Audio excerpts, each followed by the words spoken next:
नमस्कार दोस्तों, वीडियो शुरू करने से पहले चैनल को सब्सक्राइब, वीडियो को लाइक, शेयर और एक प्यारा सा कमेंट करना न भूलें। शुरू करते हैं। रवि, नीतू, संजय और पूजा कॉलेज के दोस्त थे और हमेशा कुछ नया और रोमांचक करने की तलाश में रहते थे।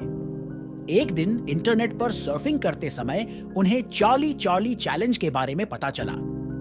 यह एक लोकप्रिय खेल था जिसमें 2 पेंसिल और एक कागज की शीट का उपयोग किया जाता था।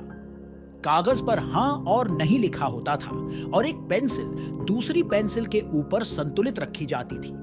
माना जाता था कि इससे आत्मा को बुलाया जा सकता है और आत्मा हाँ या नहीं में जवाब देगी। रवि ने सबको इसके बारे में बताया और सबको यह विचार बहुत रोमांचक लगा। उन्होंने फैसला किया कि वे इस खेल को आजमाएंगे। एक शाम वे चारों रवि के घर पर इकट्ठा हुए क्योंकि उसके माता-पिता उस रात बाहर जाने वाले थे। नीतू ने कहा, क्या तुम लोग सच में विश्वास करते हो कि आत्मा आएगी? संजय ने हंसते हुए कहा, मुझे तो नहीं लगता, लेकिन इसे आजमाने में कोई बुराई नहीं है। पूजा ने सहमति में सिर हिलाया। हाँ, चलो देखते हैं क्या होता है। रवि ने एक कागज की शीट निकाली और उस पर 4 हिस्से बनाए। 2 हिस्सों में हाँ और 2 हिस्सों में नहीं लिखा। उसने 2 पेंसिल ली और उन्हें कागज पर संतुलित किया। सबने अपने अपने स्थान ग्रहण किए और ध्यान से पेंसिलों को देखने लगे। रवि ने धीमी आवाज में कहा, चार्ली, चार्ली, क्या तुम यहां हो? कुछ पलों के लिए कुछ नहीं हुआ। पेंसिलें स्थिर रहीं। नीतू ने मजाक करते हुए कहा, शायद चार्ली छुट्टी पर है। फिर अचानक ऊपरी पेंसिल धीरे धीरे हिलने लगी और हां की दिशा में झुक गई। सभी ने एक दूसरे की ओर देखा। उनके चेहरों पर आश्चर्य और भय का मिश्रण था। पूजा ने डरते हुए पूछा, क्या यह हवा की वजह से हो सकता है? संजय ने कहा, हवा इतनी तेज नहीं है कि पेंसिल को हिला सके। शायद यह सच में काम कर रहा है। रवि ने दूसरी कोशिश की, चार्ली, चार्ली, क्या तुम हमारे साथ खेलोगे? इस बार पेंसिल तेजी से हां की दिशा में हिली। सबने एक दूसरे की ओर देखा। अब उनकी दिलों की धड़कन तेज हो गई थी। नीतू ने हिम्मत जुटाकर अगला सवाल पूछा, चार्ली, क्या तुम एक अच्छे आत्मा हो? पेंसिल ने कुछ देर के लिए स्थिर रहकर फिर नहीं की दिशा में हिलना शुरू कर दिया। सभी के चेहरे पर डर की लकीरें खींच गईं। पूजा ने कहा, मुझे यह अच्छा नहीं लग रहा है। हमें इसे बंद कर देना चाहिए। रवि ने सहमति में सिर हिलाया, लेकिन संजय ने कहा, अरे, अब जब हमने शुरू कर दिया है तो चलो इसे थोड़ी देर और खेलते हैं। रवि ने अगला सवाल पूछा, चार्ली, क्या तुम हमें नुकसान पहुंचाना चाहते हो? इस बार पेंसिल तेज गति से हां की दिशा में हिली। सबने एक दूसरे की ओर देखा। अब सच में डर के मारे उनकी हालत खराब हो गई थी। नीतू ने लगभग चीखते हुए कहा, बंद करो इसे, मुझे यह बिल्कुल भी पसंद नहीं आ रहा। रवि ने पेंसिल को उठाने की कोशिश की, लेकिन पेंसिल ने उसकी उंगलियों से फिसलकर खुद ब खुद नहीं की दिशा में हिलना शुरू कर दिया। यह देखकर सभी की हालत और खराब हो गई। संजय ने घबराते हुए कहा, ठीक है, हमें इसे बंद कर देना चाहिए। रवि ने आखिरी सवाल पूछा, चार्ली, क्या हम खेल को बंद कर सकते हैं? इस बार पेंसिल ने हिलने से इनकार कर दिया। सभी ने अपने चारों ओर अजीब सी ऊर्जा महसूस की। पूजा ने कहा, मुझे लगता है कि हमें बस यहां से चले जाना चाहिए। वे सब अपने अपने बैग्स उठाकर घर से बाहर निकलने लगे, लेकिन दरवाजा खोलते ही वे ठिठक गए। दरवाजा अपने आप बंद हो गया और हवेली में अजीब सी ठंडक फैल गई।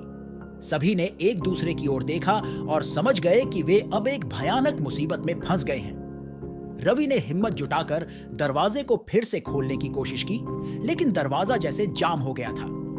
नीतू ने रोते हुए कहा, हम अब क्या करेंगे? संजय ने चारों तरफ देखा और कहा, हमें किसी तरह इस आत्मा को शांत करना होगा। रवि ने एक गहरी सांस ली और कहा, हमें मिलकर सोचना होगा कि हम इसे कैसे खत्म कर सकते हैं। हमें पता लगाना होगा कि चार्ली चार्ली चैलेंज को कैसे समाप्त किया जाए। रवि ने अपने फोन पर इंटरनेट से चार्ली चार्ली चैलेंज को बंद करने के तरीकों की खोज की। उसने पाया कि इस खेल को समाप्त करने के लिए कुछ विशेष प्रार्थनाएं और रीतियां होती हैं।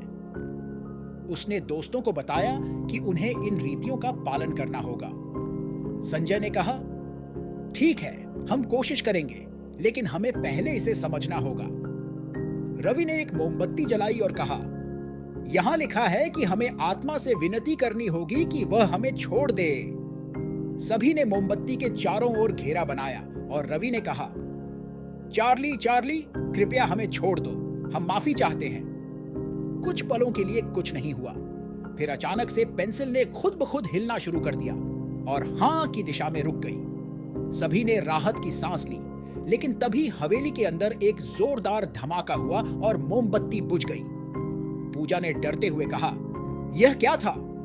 रवि ने कहा, शायद आत्मा हमें डराने की कोशिश कर रही है, हमें और भी सावधान रहना होगा। नीतू ने कहा, हमें अब और कुछ नहीं करना चाहिए, यह बहुत खतरनाक है। संजय ने सहमति जताई, लेकिन रवि ने कहा, हम यहां फंसे हुए हैं, हमें कुछ करना ही होगा। उन्होंने हवेली के दूसरे हिस्सों को खोजना शुरू किया। वे एक पुराने पुस्तकालय में पहुंचे, जहां उन्हें कई पुरानी किताबें मिली। एक किताब में उन्हें आत्माओं को बुलाने और शांत करने के तरीकों के बारे में जानकारी मिली। रवि ने कहा, हमें इस किताब के अनुसार ही काम करना होगा। रवि ने किताब में दी गई विधियों के अनुसार एक अनुष्ठान शुरू किया। उन्होंने मोमबत्तियां जलाईं और प्रार्थनाएं पढ़नी शुरू की। उन्होंने आत्मा से माफी मांगी और उसे शांति पाने की विनती की। जैसे जैसे अनुष्ठान आगे बढ़ा, हवेली के अंदर अजीब घटनाएं होने लगीं। दीवारों पर छायाएं चलने लगीं और दरवाजे खुद ब खुद खुलने बंद होने लगे। सभी ने डर के मारे एक दूसरे का हाथ पकड़ लिया। रवि ने अपने दोस्तों की ओर देखा और कहा, हम अब अंतिम चरण में हैं, हमें इसे पूरा करना होगा। उन्होंने अंतिम प्रार्थना पढ़ी और आत्मा से विनती की कि वह उन्हें छोड़ दे। एक पल के लिए सब कुछ शांत हो गया। फिर अचानक एक तेज रोशनी फैली और हवेली में सब कुछ सामान्य हो गया। दरवाजा खुल गया और चारों दोस्त बाहर भागे। वे सीधे अपने घरों की ओर भागे और फैसला किया कि वे अब कभी भी ऐसे खतरनाक खेल नहीं खेलेंगे। रवि, नीतू, संजय और पूजा ने इस अनुभव से एक महत्वपूर्ण सबक सीखा। उन्होंने समझा कि कुछ चीजों से खेलना बहुत खतरनाक हो सकता है और हमें हमेशा सावधानी बरतनी चाहिए। उनकी दोस्ती और भी मजबूत हो गई और उन्होंने तय किया कि वे हमेशा एक दूसरे का साथ देंगे, चाहे जो भी हो। इस भयानक अनुभव के बाद चारों दोस्तों ने अपनी जिंदगी को और भी संजीदगी से जीना शुरू कर दिया। उन्होंने अपने अपने क्षेत्रों में सफलताएं हासिल की और हमेशा एक दूसरे के संपर्क में रहे। इस भयानक रात ने उन्हें एक ऐसा सबक सिखाया जो वे कभी नहीं भूल पाएंगे। इस तरह चार्ली चार्ली चैलेंज की यह कहानी न केवल एक डरावना अनुभव थी, बल्कि एक ऐसा अनुभव था जिसने 4 दोस्तों की जिंदगी को हमेशा के लिए बदल दिया।